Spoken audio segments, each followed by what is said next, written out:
Okay, starting on the side of the house. Today we'll do a full tour. Basju banana and ice cream banana. So we're gonna cut pretty much everything back today.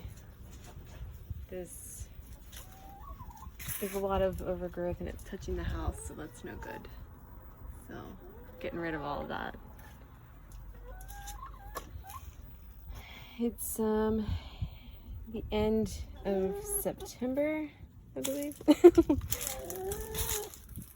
Just for context.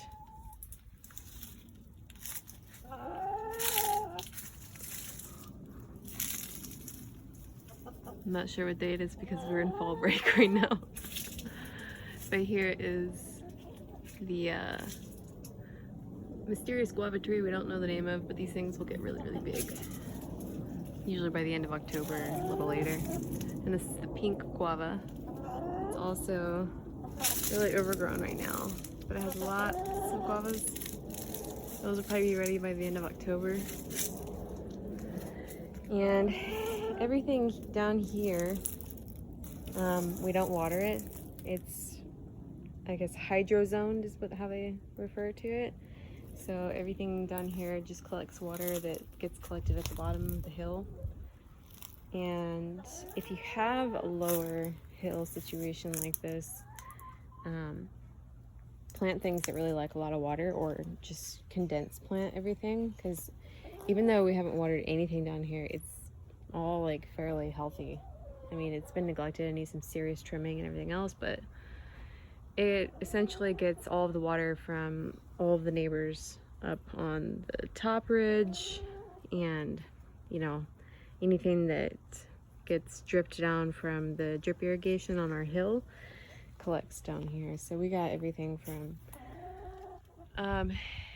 hibiscus to lychee. The lychees are kind of struggling though.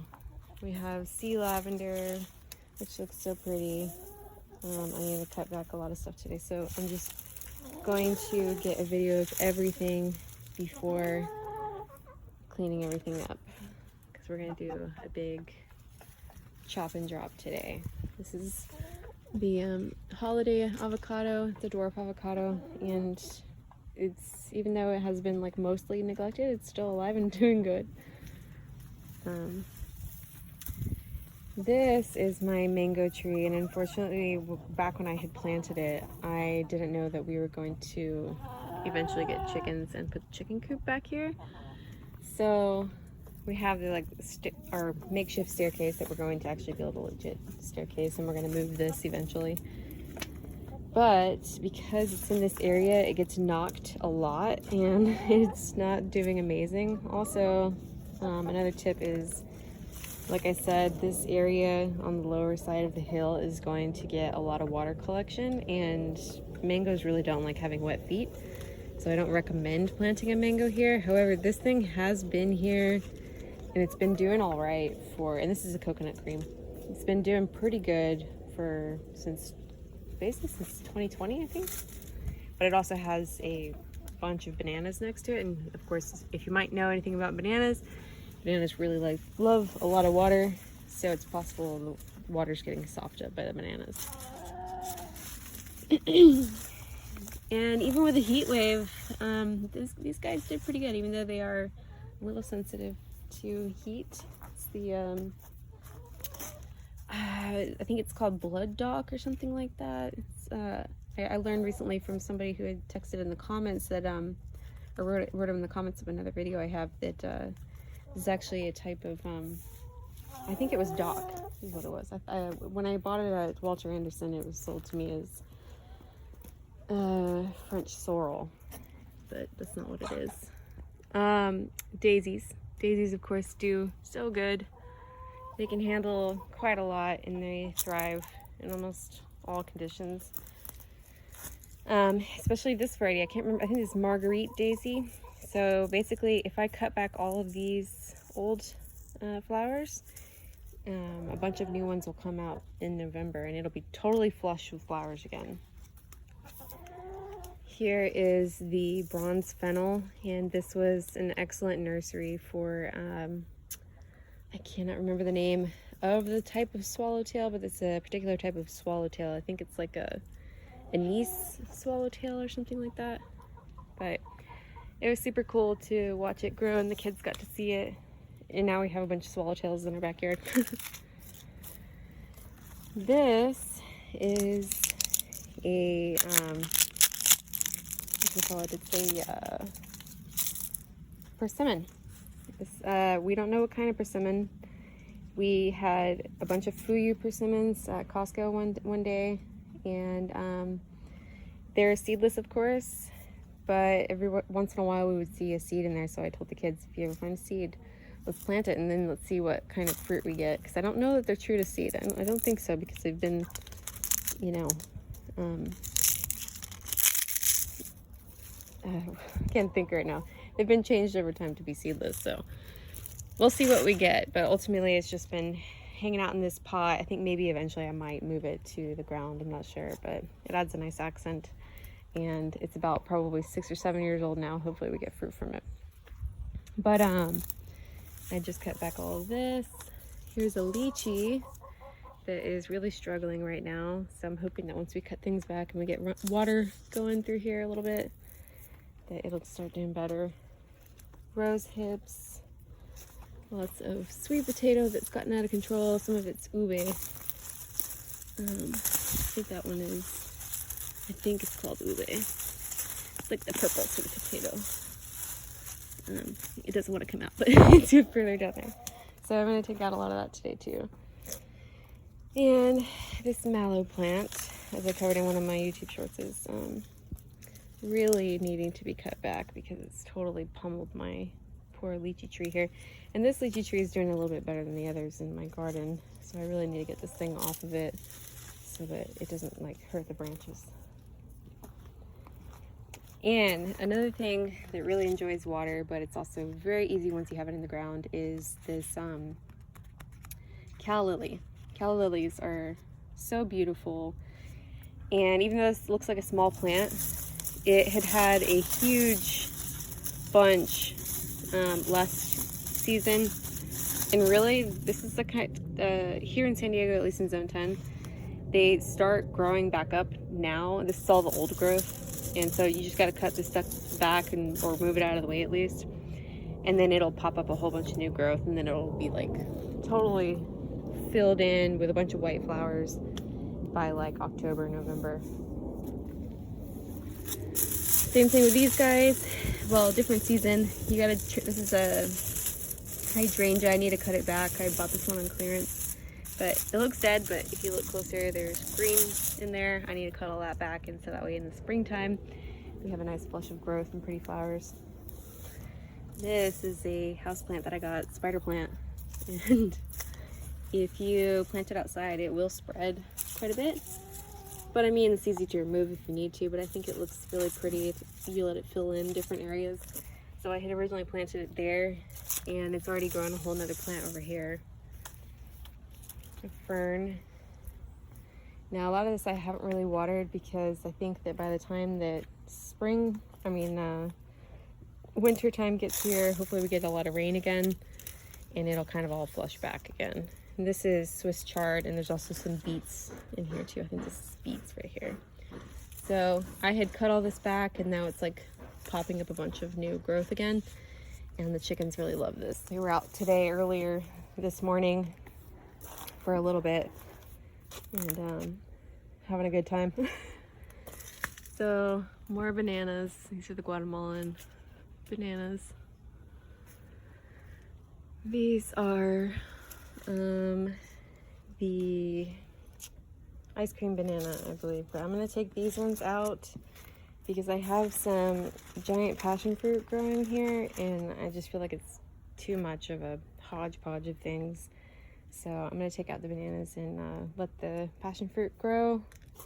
We'll see how that goes. Passion fruit can sometimes be a little annoying, but because there's also some wisteria growing in here as well, and we're kind of still trying to figure out what to grow that on. But I think wisteria just looks so beautiful in the springtime with the flowers that drape down almost like grapes. speaking of grapes, we have grapes all along the fence line that I'm planning on probably taking out too, because it can be a lot. You might have heard Daisy, she's inside with her dad. This is a Texas peach, and I'm originally from Texas, so I have to have a Texas peach in my backyard. Got some ferns. A lot of this stuff I got on clearance, and kind of just used it as like pretty filler plants in here, but it's also a good chop and drop. This one is something that a friend of mine had traded with me. Can't remember what I traded her. I think I traded her an air layer I did of my Buddha's hand. But it's a great tree. It started to kind of die back a little bit because I wasn't watering it enough. And then this, I think the Kohala Lungen, and now it's coming back. It did try to fruit, but because we got that nasty heat wave, the fruit didn't really work out. But I think if I get it in the ground somewhere, I should have a lot better luck. This is the Royal Lee. I need to cut those tags off so that I don't have another girdle situation like with my other tree. But the Royal Lee is really strong in our climate here in San Diego, or at least in zone 10 and zone 9. You do need to have its partner for fruit, which is I think the mini royal, but I don't have that yet. I'm gonna look into maybe grafting it onto this tree if that's like also doable. But this is the Capulin cherry, and it's a very unique cherry. It's I believe it's a Central American cherry. It's not my favorite. It does make for great shade, and it has beautiful fluorescence, or not fluorescence, but I guess you call it a riceme. I can't remember the name, but it's basically like this thing is filled with flowers all the way down, and they just have like tons of bees and all kinds of things, so it's great for attracting pollinators, but they smell nice too, and they look beautiful in the spring. It's also a good shade tree, and it makes a lot of fruit, but the fruit has like a huge pit. I guess all cherries do, but it's mostly pit, and it kind of has like a sort of, I don't know, bitter taste to it a little bit. So it's not my favorite cherry tree, but it is pretty. So I'm contemplating maybe taking it out there to put the mini royal, because I want to get good cherries that my kids will eat. Alright, moving on. There's another Basque banana I'm planning to take out and probably chop up for chop and drop. A lot of these I had cut up, and I need to take them out of my path and clean my path up and get it pretty again. This is a Moro blood orange I got from Walmart for a great price. Well, that's a great price for these days. Anyway,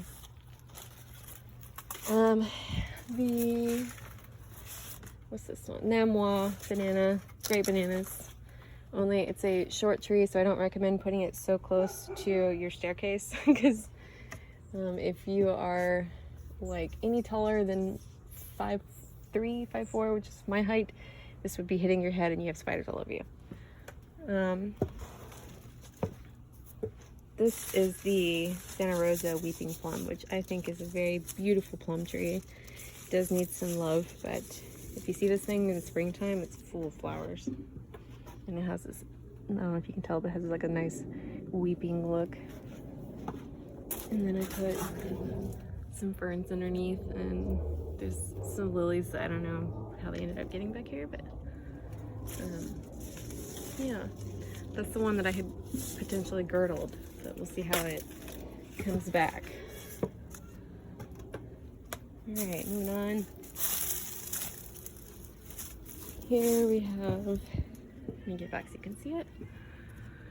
Bees are going crazy right now for all of these grapes, and I think they're storing up some sugar before the winter, so I'm happy to be of service to the bees. In reality, I actually just forgot to harvest all the grapes. We had so much grapes this year, but right here though is the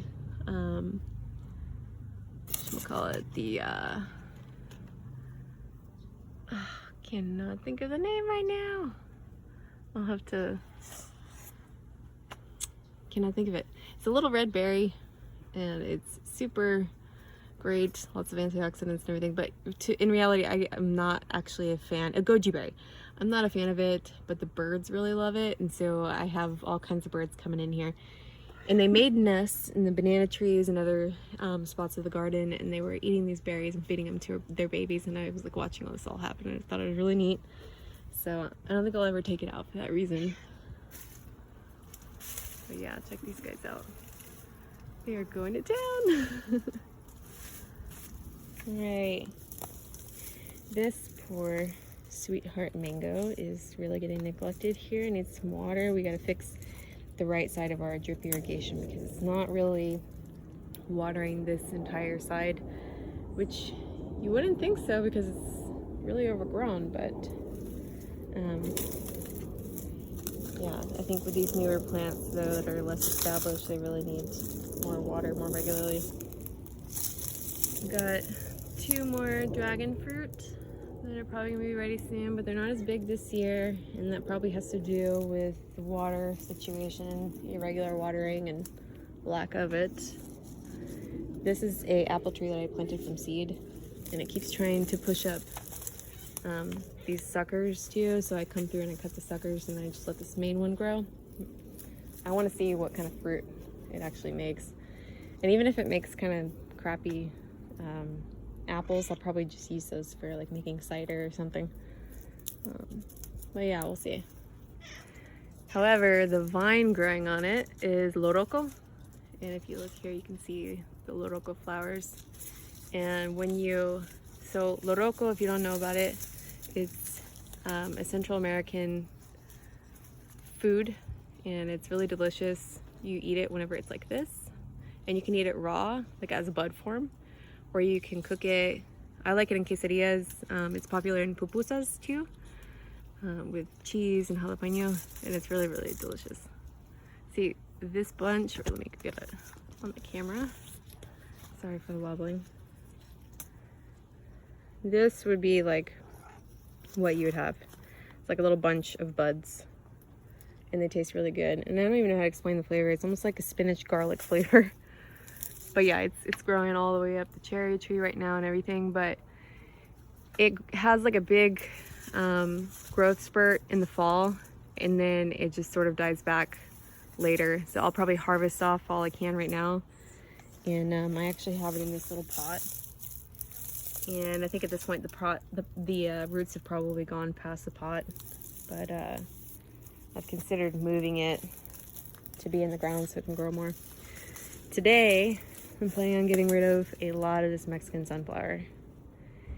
Mexican sunflower is great if you don't have anything planted, and I think if you're just starting out your hill or your backyard in general and you're doing a permaculture situation, it's a great kickstart, because it kind of gives you sort of an artificial canopy layer so that you don't burn the heck out of your smaller trees or maybe even seedlings, because honestly I started with seeds. So it's good for that, and of course it's great chicken food, and it's great for chopping and dropping. As a lot of us know, it has so much vitamins in it that are great for feeding the soil. They call it green manure, but mine, this variety, which is the yellow flowering variety, I'll show you the flowers later, it doesn't necessarily spread by seed, but actually I have never seen it spread by seed, at least in my backyard. But once you do plant it, it will kind of start to spread, not by like it just bulks out. I think that's a good way to put it, is that you'll just start to see it really like bulking out like a bush, and so that can kind of be annoying. So that's one downside, but it does such a good job with protecting more sensitive trees, like this one here, which is a Rollinia. And I did get flowers on my Rollinia this year, but I decided not to pollinate them because it's still kind of a smaller tree, so I kind of want it to focus on growing strong first before we do fruit. But over here is the Cecropia, and Cecropia has very unique leaves, and I've seen some people try to sell what they were calling Cecropia, but it was actually, I think, castor bean. So careful for that, because Cecropia has very unique leaves, and they don't have like that red coloring and stuff too, like that castor bean does. And this tree did originally have only one main stalk, but during the winter, the first year that I had it in the ground, it did terribly. So, and I bought it locally too. There's a guy who grew it from seed, but you know, I cut it because I noticed that the bottom growth was still alive. So, you know, if you're ever in a situation like that with one of your trees, like give it a little scratch, and if it's still green at the bottom, then just cut the dead parts off, and then just, you know, have faith that it'll come back, and then you end up with more. So all these new branches came up. This looks like the main leader here, and I think it'll be a very long time before I get fruit, but it looks like a cool tree. Here's the oh, Mion wants to say hello. Hi, Mion. He's the guardian of the moon. Here's the Atamoya Lisa. So it has some flowers, but I don't want this guy to fruit. No, buddy. I don't want this guy to fruit just yet because it's still pretty flimsy. All right, moving on. This is a tree I'm very excited to try fruit from one day, whenever it's big and strong enough to make good fruit. And this is the I think it's called PPK. It's the lemon meringue fruit, mango, and it's honestly always done really, really well here, at least in Zone 10. I haven't had any, knock on wood, I haven't had any fungal issues or growth issues. It did kind of, I originally had it in a pot, and I just would move it up in size for the pot because I wasn't entirely sure where I wanted to put it yet in the garden, in the food forest. These are some onions. I'm gonna move it out of the way. But so when I finally did put it in the ground, it did take a little bit. And I think for any trees, one thing you have to understand is it takes like at least a year or two before a tree really wants to be like, okay, I'm happy here, I'm gonna start growing.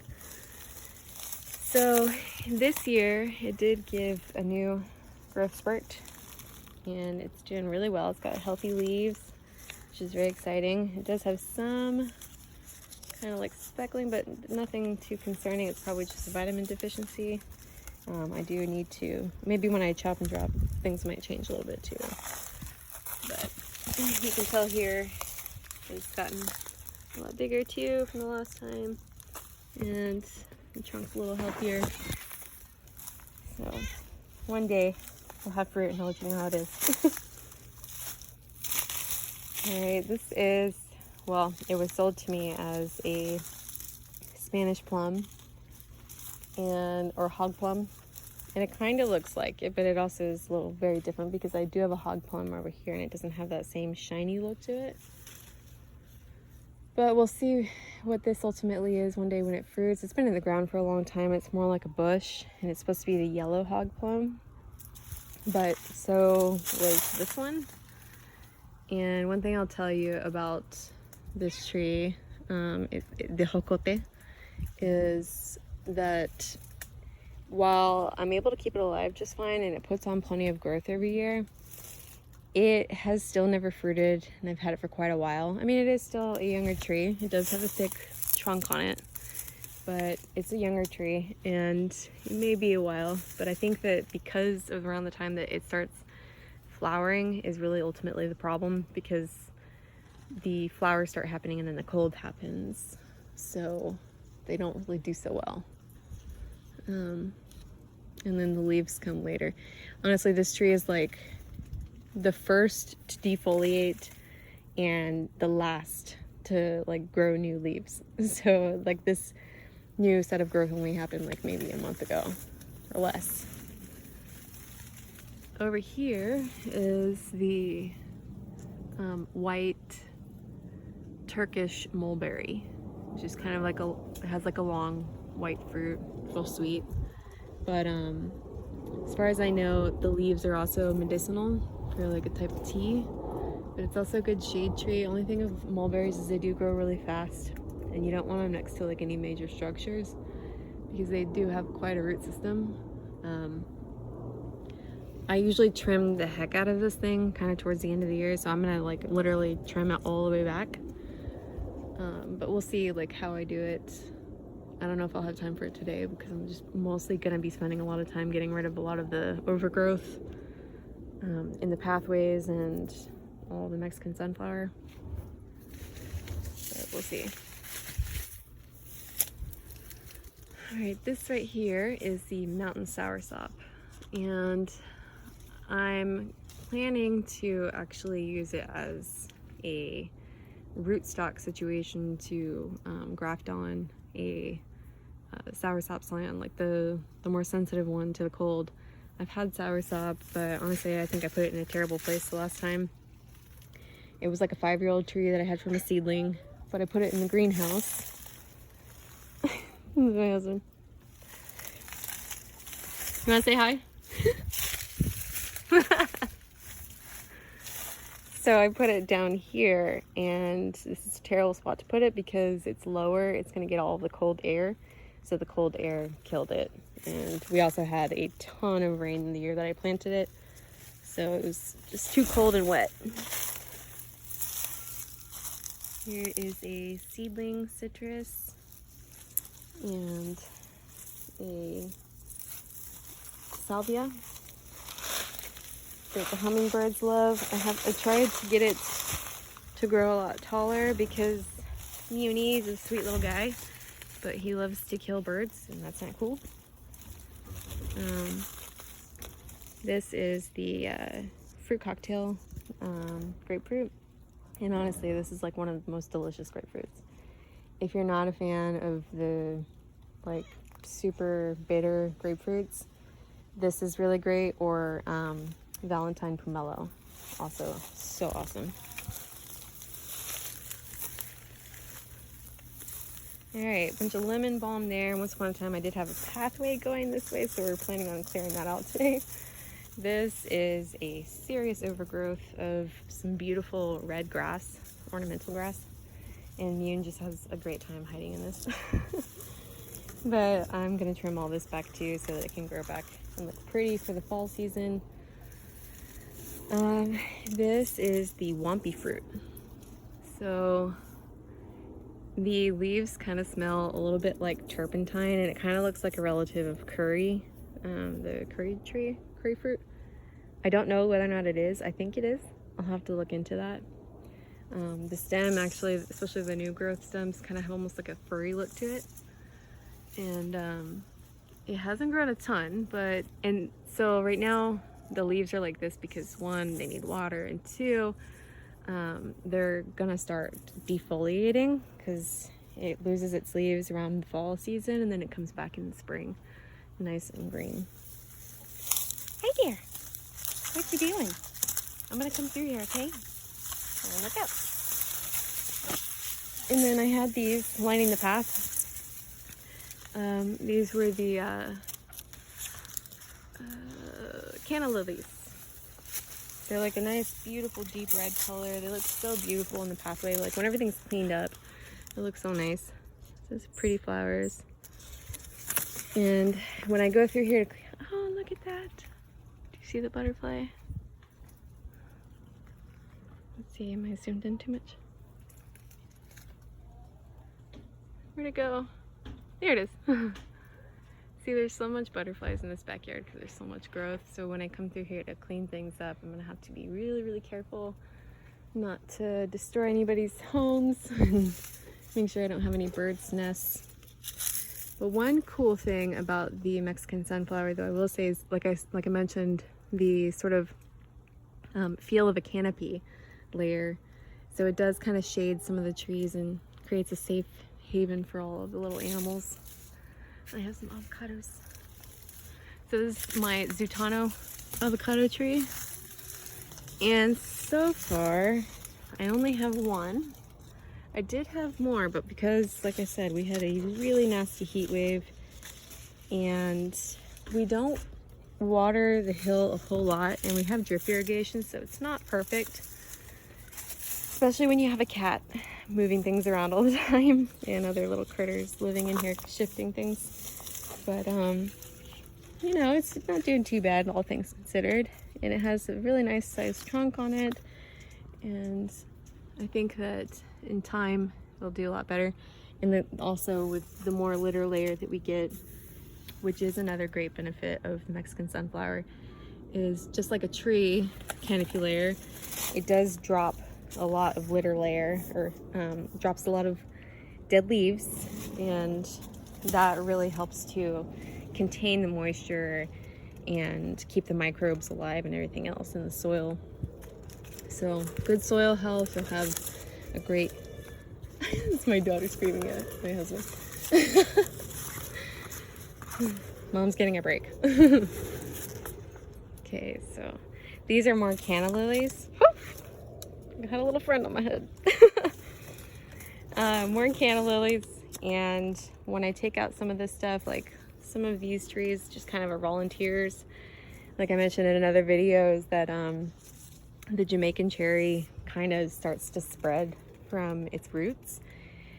Not in a crazy way, but over time it will. At least this one seems to. But they do make really tasty fruit, but I don't want this many in my backyard, so I am going to take some out. It was delicious. Tastes like cotton candy. But once I take all this stuff out, the canna lilies can really shine and have beautiful flowers. This guy is beautiful flower. I'm gonna put back up on my trellis that you once upon a time could see. It's now covered in Mexican sunflower. And I have this Venus Venus mango tree under here that has a really funny growth habit, but you know, it's healthy, so if it ain't broke, don't fix it. And then this dwarf Julie that really doesn't grow a whole lot. I mean, I've had it for like 4 or 5 years now, and it's still the same, pretty much the same size. So in my opinion, unless the tree is like a super vigorous growing tree, just get our standard size tree, because sometimes the dwarf doesn't really work out as much as we'd like. Dwarf just simply means that it's going to put more effort into building fruit than vigorous growth of growing tall or growing out. So move all this stuff out of the way so we can get in. All right, another Texas fig tree. So I can't remember the variety, but this one, it was a seedling, a little cutting from a small nursery. And so hopefully we get fruit on it sooner than later. We got coffee in here. Coffee tree is not doing so well though. It does have some growth, but it's seen better days. And behind it is this is the night jasmine. And so these are the little flowers on the night jasmine. And boy, they smell so good at night. Because it's up here at the top of the hill and it's such a huge bush, like literally it's all the way around here in the back corner. And so when the breeze comes in through here and it hits our window on the other side, it smells like this amazing honey floral scent. It's so good. All right, more Mexican sunflower. Then we have moringa, which, bear with me, I do plan on doing a propagation video on moringa because this is just such a great tree. It's so easy to propagate, and I want everybody to know how to do that, because I have sold many cuttings in the past, or just given cuttings, as well as given these seeds. And I do plan on a bunch of them just fell out, planting a bunch more of this, because it's also excellent food not only for the chickens but for us too. And it's also a quick shade tree that does really well in our climate. It can handle quite a bit of heat. And these little leaves here they taste amazing. The flowers aren't bad smelling, but they're not like super aromatic. Mune, on the other hand, has been using it as a scratching post. So I guess if you need a scratching post for your cat, has another purpose. So here is the Namdak Mai. I haven't tried the fruit from it yet. I cut it off all the time. Oh, look at that. That's a swallowtail butterfly. That's probably one of the ones from that lay their eggs. Oh, that's so cool. That's one thing I just love watching out here. So, oh, there she goes. Oh my gosh. She like basically almost landed on me. I take my daughter out here sometimes and she likes to look at the butterflies and they almost landed. One of them landed on her once, and my son. But anyway, this right here, I have no idea what this is. I don't know if it's sorghum or what. I oftentimes will throw seeds out for the chickens, or I will put bird feeders up. So I think maybe a seed fell down and that's what happened. So I don't often get weeds, but sometimes I do, but they come out pretty easy now that we have so much mulch up here from all the trees. If you're looking for something, you know, like if you have a hill like I do, and it's kind of a steep hill, we've cut a lot of grooves into our hill to make it a little bit easier, but this stuff is so great for erosion control, and it spreads nicely. It's beautiful. It's so soft, and it's fine. It's a natural plant. This is why am I so blanking today? Mom brain. Anyway, this is California yarrow. So plant that to handle erosion control if you don't want to put a bunch of Mexican sunflower, because also if you're getting started, that's a great one to put in, as well as other wildflowers. And honestly, when we first started this hill, I literally just had the kids come up here after I spread a bunch of mulch and I dug out a bunch of swales. We came through with wildflowers and we just let them sort of do their thing. And the cool thing about that is that once they get going, all of the animals and bugs and everything comes in and they make their home. They drop seeds, all the birds. And so you end up with a bunch of other native stuff that you never planted, which is really cool. Although you can sometimes end up with not native stuff that way too. So you just got to stay on top of it a little bit. This used to be a pathway here as well, but all the Mexican sunflower really took over, and this poor Jim Bacon avocado tree is not really getting too much sunlight anymore, and it's still doing all right, but it's kind of barely hanging on at this point. So hopefully once we cut things back, it'll come back. Over here is bay leaf. Same thing, it's really being taken over by the Mexican sunflower. There's some random sweet potato growing in here too. And I have a moringa tree over here as well, but it's like, it's really little. I don't think it's able to really compete over here with all this, so that's one thing to be aware of when it comes to the Mexican sunflower. All right. Yeah, almost done. And because my husband's gonna help me get rid of some stuff today.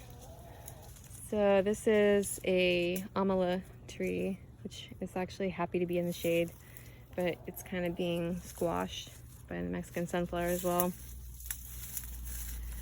And then this is the hey babe, what's the fruit that you guys use in ponche? The little yellow one? Nísperos, no.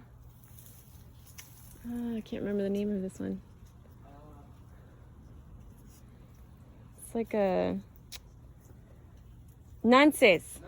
Yeah. Yeah. Yeah, I hope so because I have a tree. So this is the Nances. So my husband, he's Guatemalan, and they use that in what's called ponche during Christmas. But this is a mango tree. This is the Maha Chinook mango tree, and it's actually enjoying all of this shade from the Mexican sunflower, this artificial canopy going on here. Sorry for the wobbliness of the camera. I'm not the best camera person. I'm working on it. Anyway, it's doing pretty well. It does have a lot of spider webs friends in here. The trunk size has gotten bigger since whenever I planted it, because it was way smaller before. So at least there's that, and it's got all this new growth. Hoping it does just fine in the winter time. I'm gonna trim back the Mexican sunflower today, but this stuff grows so quick that I think by the time winter rolls around, it'll be the same size as it is now, which will be fine because it'll protect it during the winter. So we want that. Then over here behind the pigeon pea, which is excellent chicken food and human food. It's almost like a lentil.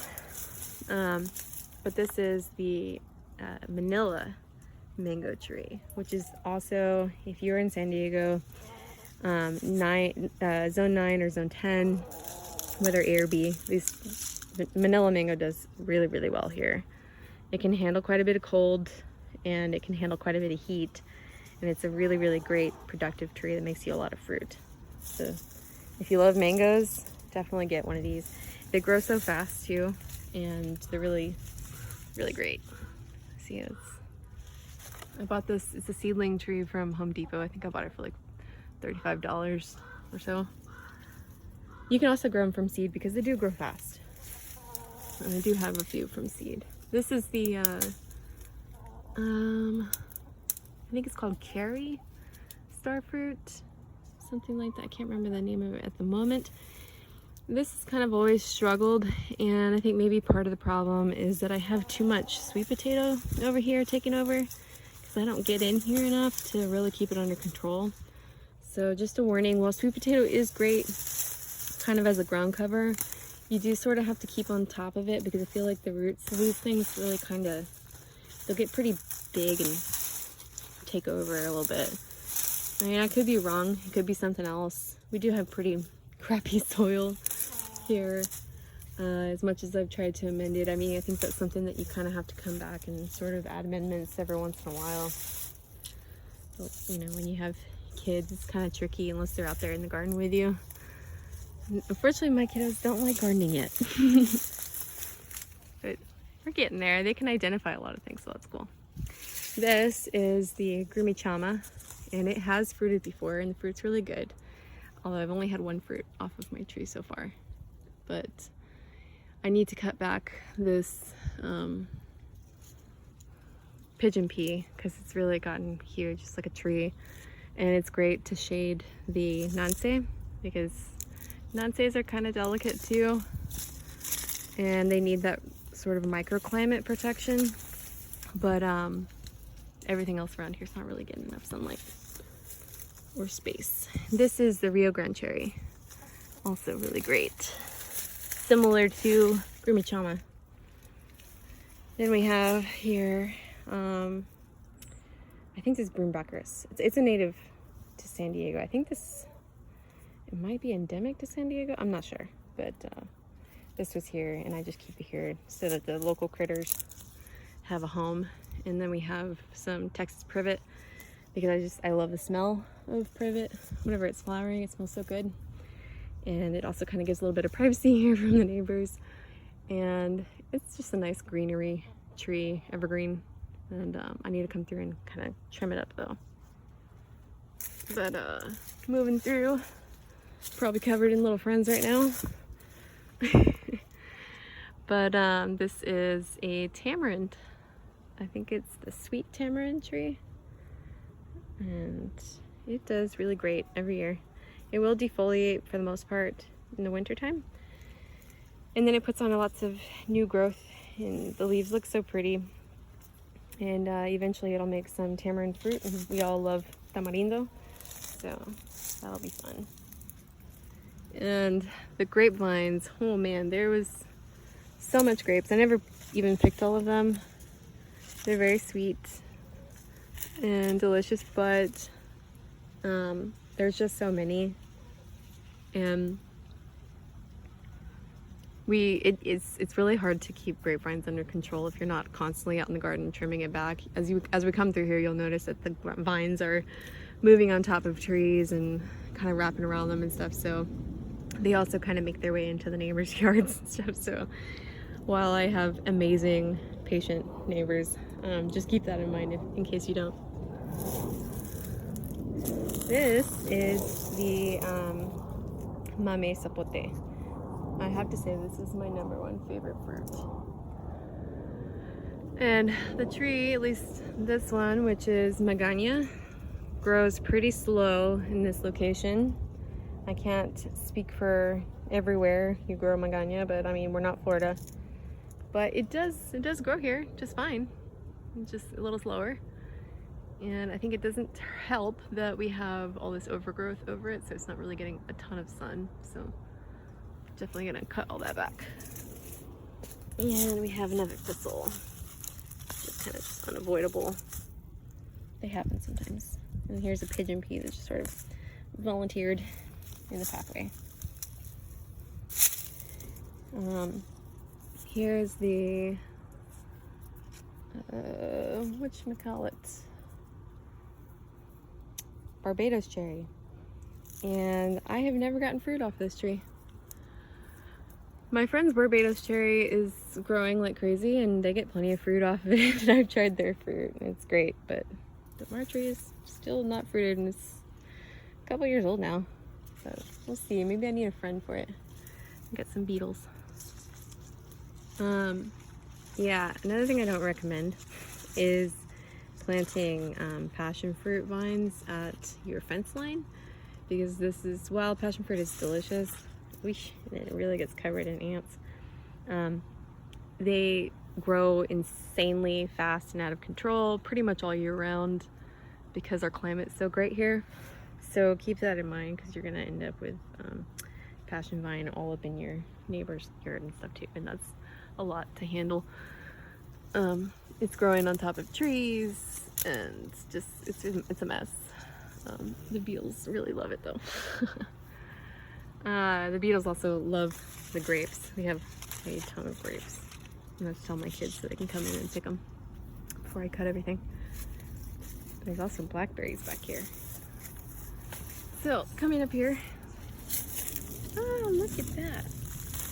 I got some, oh, never mind. I thought that was oregano at first. I think it's like chicory, or I can't remember the name of the.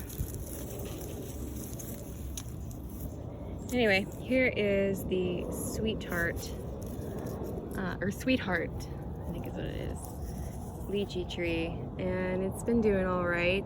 Hasn't really grown a whole lot. It's tried to fruit a few times, but I think it's too small. And it does get a bit of wind up here, but I think whenever we have all this overgrowth, it kind of protects it and it grows a bit more. But I don't know, it's doing all right on neglect, I guess. And then we have blackberries, which a friend of ours traded us for something, can't remember. And oh, which awesome, this thing is growing so good. My kids are gonna be so happy that there's blackberries ready to go too. But there's also the cassia, which is another great chop and drop. It's a nitrogen fixer as well. So it has these little nodules, and the nodules at the roots have a bacteria that fixes nitrogen from the soil. So it helps itself and everybody else around it, essentially. To not get too deep into it. Sorry, I'm getting covered with overgrowth at the moment. And we even have some random clovers here too, which are also nitrogen fixers. So those are great to have as well. And some calendula, probably left over from back when we planted the wildflowers. And the kids are watching soccer. And we have over here, excuse me, I'm out of breath, I'm like climbing everywhere. This is the Ras sapote, and Ras sapote is really good. It generally gives me like one fruit a year, but it didn't this year. It did give a bit more growth though, because it was struggling for the longest time, and finally I'm starting to see, sorry, I'm covered in ants. So finally I'm starting to see a bit more green in the leaves, because up here it was, excuse me, mostly just yellow growth constantly. So this is good. And we have some dill just randomly around here. This one is a Fairchild. Hasn't really grown too much. It's a Fairchild number 2. It is grafted, but it's still alive and it's doing okay. I think it's just up here, I forget what it's called, that in some areas of San Diego and I think Southern California in general, and probably other places, but there's this sand stuff that's like rock hard. You can't get through it. And that's pretty much what all of this was. And I took a lot of it out, like literally up to my hip.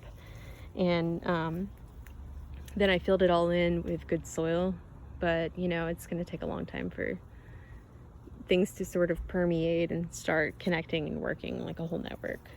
But things are looking a lot better. And even this right here, minus the grapevine trying to grow in it, the black sapote is finally having more of an upward growth. Because for the longest time it was more yellow and it was kind of like spread out on both sides. But this year it has put on so much beautiful growth.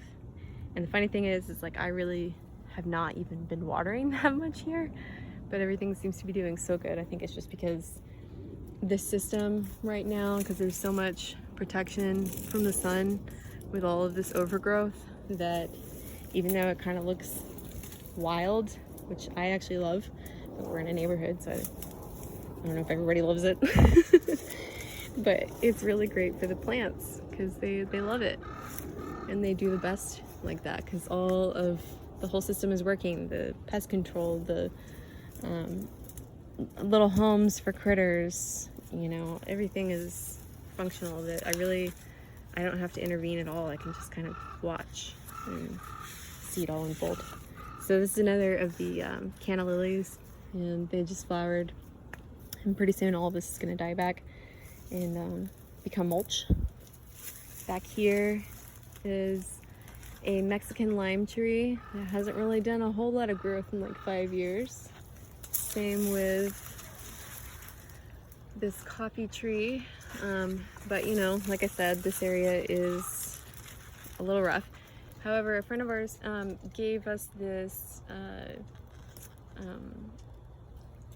my gosh, papaya from the Philippines, which I'm really excited to try the fruit eventually. But it had like a bit of a growth spurt towards the I think maybe only like a month or two after I got it, and then it kind of like stopped and sort of stalled there, but it's still really healthy. So I think little by little it'll start growing, and I think if I give it a bit more sunlight and cut some of this night jasmine back, it might have a chance to get a bit taller. Yeah, working our way down. We're at the top of the hill right now. There is also, oh, we passed it. This right here is a papaya tree that I planted back when we first moved here in 2020. Oh, look at there's a butterfly up there too. I have a lot of butterflies in my backyard. That one is one, I forget what they're called, but they love passion flowers, the passion vine, so I call them passion butterflies. But this has been kind of in this condition for the longest time, so I don't know how long these guys grow. It's starting to finally put on more healthy growth. We'll see if it ever gives me fruit. It's actually a Hawaiian. I planted the seed of one of those like little Hawaiian, I think they're called strawberry papayas.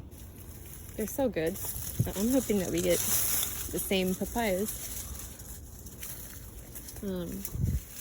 This is the Jamaican cherry that I'm probably going to take out, at least thin out, if nothing else, because it's literally side by side with the mother tree here.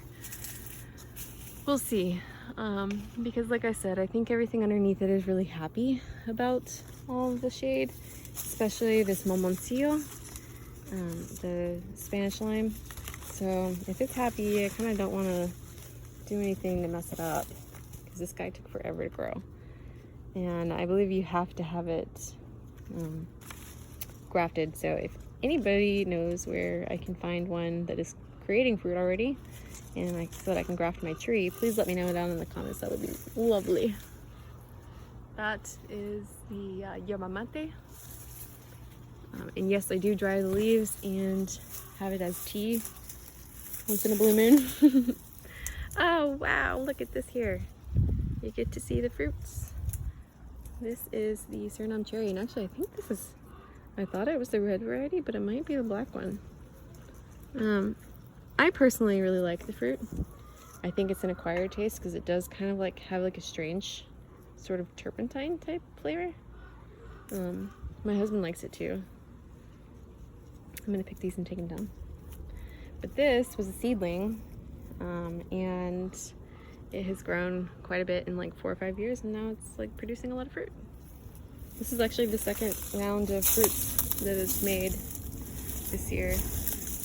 And the foliage on it looks so pretty too. It's like red and dark green whenever it's growing in. So check that out.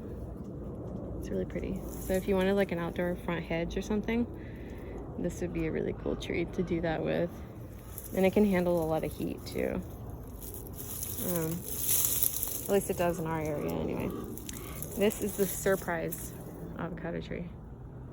And this was a teeny tiny tree from Home Depot. Back then, the trees were only $25. Obviously, you cannot get a Surprise for that amount of money now. So I'm glad that I went nuts on buying trees when I did, and that we had put money aside for this investment, because it was definitely good timing. Because now it's crazy. Yeah, oh, I found some berries if you want some. That's my son Leo. All right, we got 2 Surprise, so I'll be excited to try those when they're ready. Definitely have to do a video on that. Another Suriname cherry. Wow, let's check out all these fruits over here. Oh man, we are like loaded. Passion fruit, no, I don't think so right now, but maybe later in the season. But we have a lot of Fuyu persimmons right now. My goodness, check all that out. That is so cool.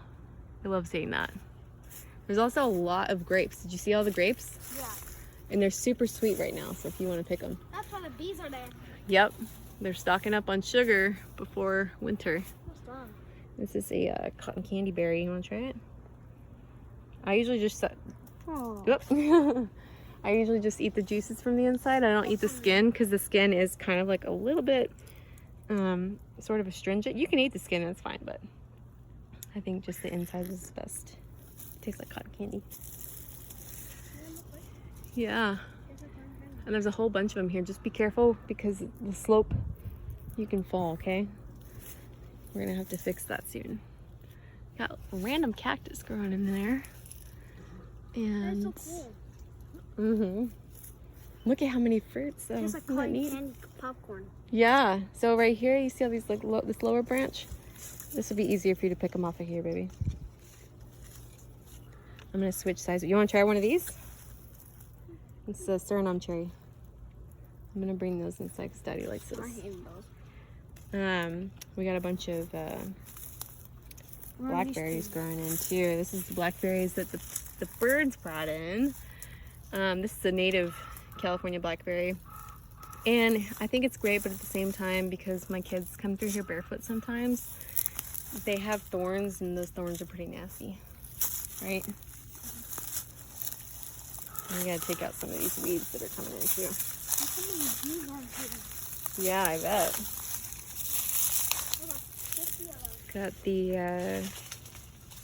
oof, I can't remember the name of this right now. It's got a big purple fruit, so delicious. You eat it with condensed milk. Yeah, you're gonna go explore? Just be careful. This is the Valentine pomelo. Such a good pomelo. If you're gonna get a citrus tree, that's such a good one. Gosh, I can't remember the name of this one, but it needs more sunlight. It's been sort of barely hanging on. It's very finicky in the winter and things like that too. Caimito. It's the Caimito. But you know, it has, if you don't like the fruit, even just growing it for the foliage, it's so pretty. It has like this, of course it has like a bug or something there, but it has this bronze backside of the leaf. It's so pretty. And then this rich green on the other side. Oh, really? Pick it up. It's ready. Nice. It's really green. Oh, okay. Well, that's okay. Sometimes that's how they are. But it's on the floor. Yeah, you can pick it up and take it inside. It's ready to eat. This is the Orange Crush jackfruit. And I bought this one at Ong Nursery. I don't think it's good. Great nursery. Really sweet people.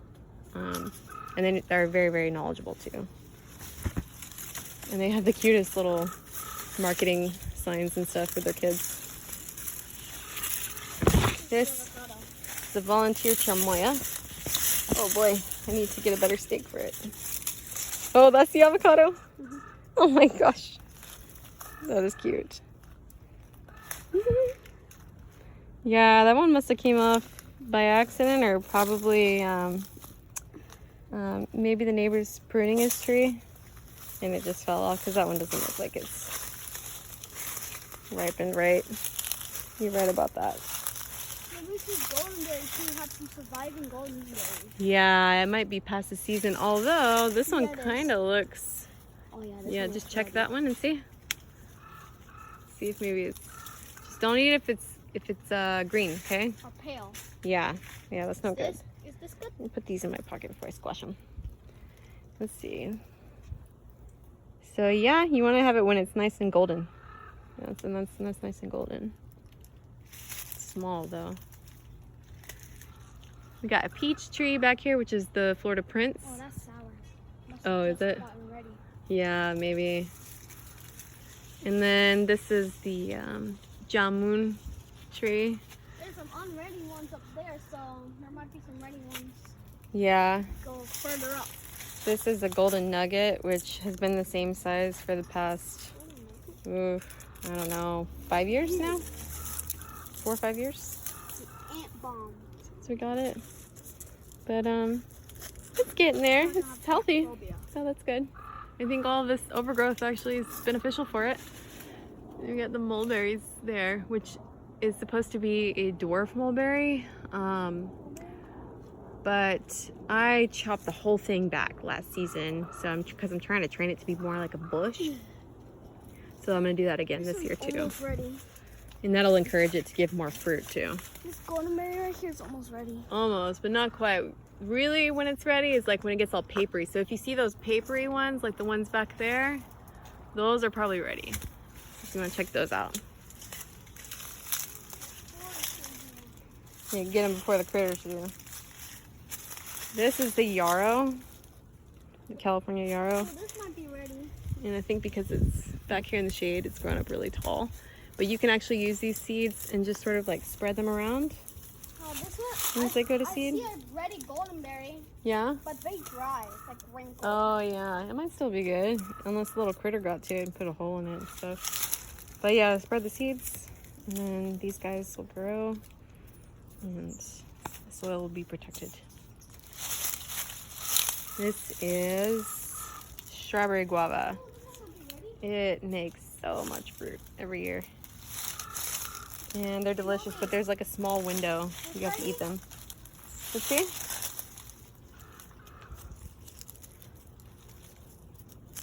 Whee! Yep, that looks ready to me. I love goldenberry. Yeah, so if you don't eat those in the small window that you have to eat them, then the fruit flies will eat them.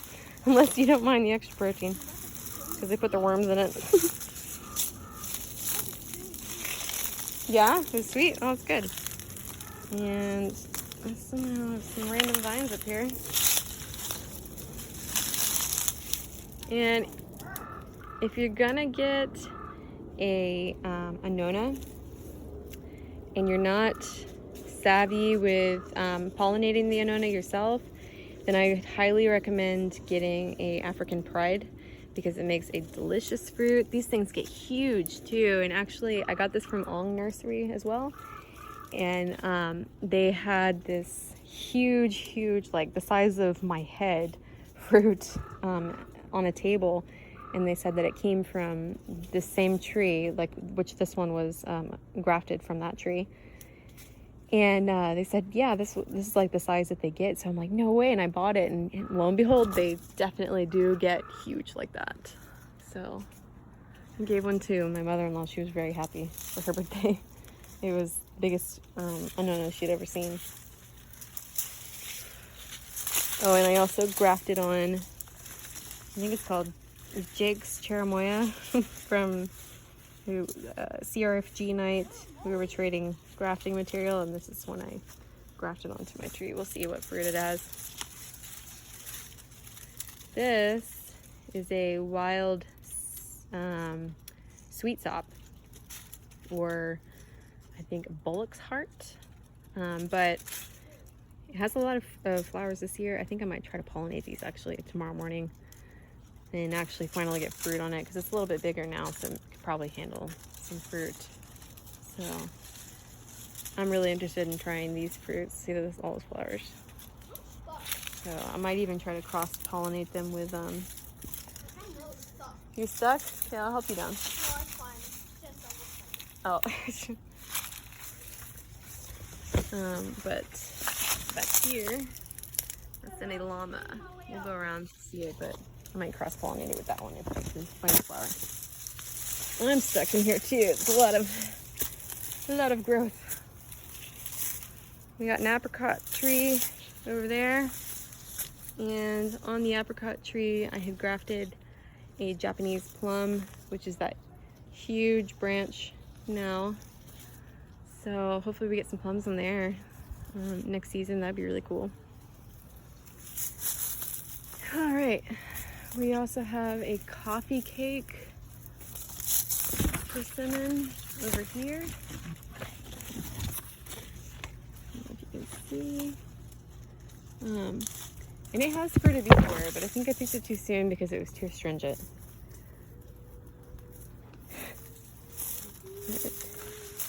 Move out of here. I want a grape. Yeah, there's plenty of grapes. Just be careful going down, okay? The bees. Yeah, well, I think they're more interested in the grapes right now, so just don't take their grapes. Or actually, better yet, get the Thompson grapes, because they don't seem to be going after those as much. They really like the Concord. Yeah, so invasive species sometimes show up too when you have birds coming in and dropping seeds, because some people might have stuff in their yard that they have under control, but the birds might eat the seeds and then drop them here. So I think this is some kind of vine that I can't seem to eradicate in my yard. But we also have these, which I think is a native laurel. So that's cool. Strawberries down here. And some random other things. How long is your video? I did a full tour. And this is the dwarf mulberry that I need to trim back. And it has become so overgrown here. But what's cool is my neighbor has an avocado tree that's on my side, and wow, it has a lot of avocados. That's really cool.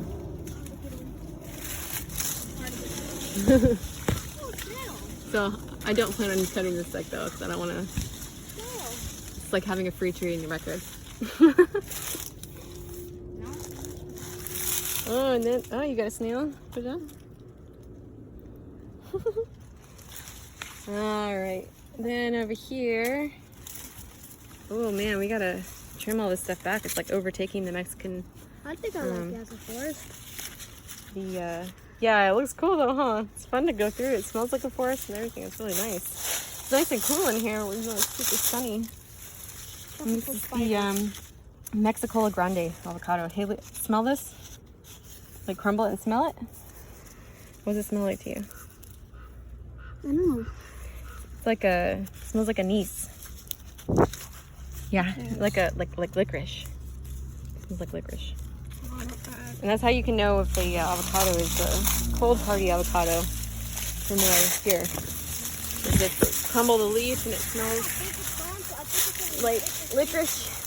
Huh? One of my favorite plants, I think, is an invasive species. Oh yeah? What's that? Ice plant, I Oh, I don't know if it is or not.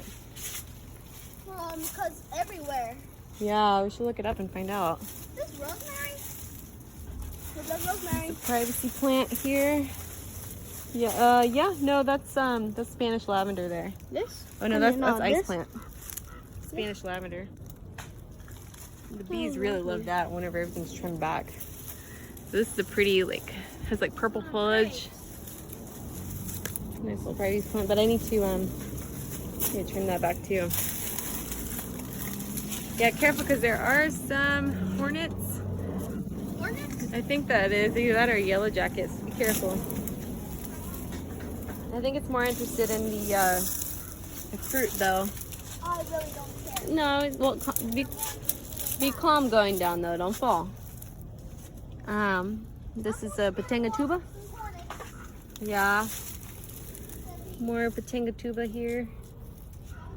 And a lot of overgrowth there. We have a key apple there, but it has so many thorns that I've considered taking it out. If I don't like the taste of the fruit, it's gonna go because it's too lethal.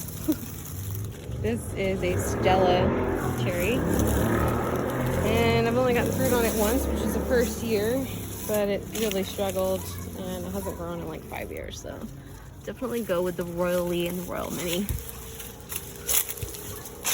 Much more acclimated. Check out all of this cider layer that I get from this tree. It's so cool. That is just like perfect lush mulch right there. That's the best kind of mulch you can get. And most of it's just coming from our neighbor's tree, which is so awesome. I don't even have to do anything up here. So just move away from the pathway. But I need to get rid of this grapevine because it is too crazy. Anyway, sorry if most of that was babbling, but that is pretty much the full tour. There's some Mars grapes, some Concord grapes. We got can't remember the name of this one. It's another type of Atsumoya that it's called a dragon's egg because it's a red one. Can't think of the name right now, but I'm excited for whenever it does make fruit because they look like dragon's eggs. And this is a Tommy Atkins mango that I just planted the seed of. So the thing you got to do is with your trees. So this is buddy tape, so I'm not too worried about it like girdling the tree. But if it wasn't the soft buddy tape, you'd want to take it off. It's already coming off because that's the cool thing about that tape is it's biodegradable, so it just sort of falls off. And so you can see the graft here. There you go. So anytime that you have growth below the graft, you want to just take that off. But take it off in a way that you're not going to create like an open wound on the main stalk though. It's better to have some scissors. Alright, then I just have some more drought tolerant plants here. I did have a beautiful French lavender, but I didn't keep up with it, so it like died. If there's any like semblance of growth left on it, then it will come back. You just have to cut it all back. But the key to lavender, to not killing it, is basically pretty much immediately after it flowers, you need to like give it a hard cut back, like to half its growth, and then it'll come back again. But you also need to keep a good regular watering system going. Well, schedule watering so that you don't have that issue too. Because like I said, this side doesn't really get a whole lot of water, but it is protected by the mulch and the canopy layer. So, can there be killer bees here? I don't think there is. But that concludes the tour, and if there's anything that I missed or you want to know more about, please leave it down in the comments. And anything else we should add to it? What do you think? I don't know, maybe looking at the wasps. Yeah, we definitely do have a lot of different beneficial critters here in the garden, and they really help to deal with the pest control. And the bees are just going, look at that. Wow, you gotta check that out. new nest. They are going to town. It's like their new nest right now. Well, they're probably fueling up on lots of sugars before winter time. Because I don't know a lot about bees, but I think they hibernate during the winter, right? We should look it up and find out. Because I think maybe we're doing them a service by leaving these grapes here, even though we forgot them. And there's y'all's little friend. What's his name? Frank? I don't know. Or his name, Nick.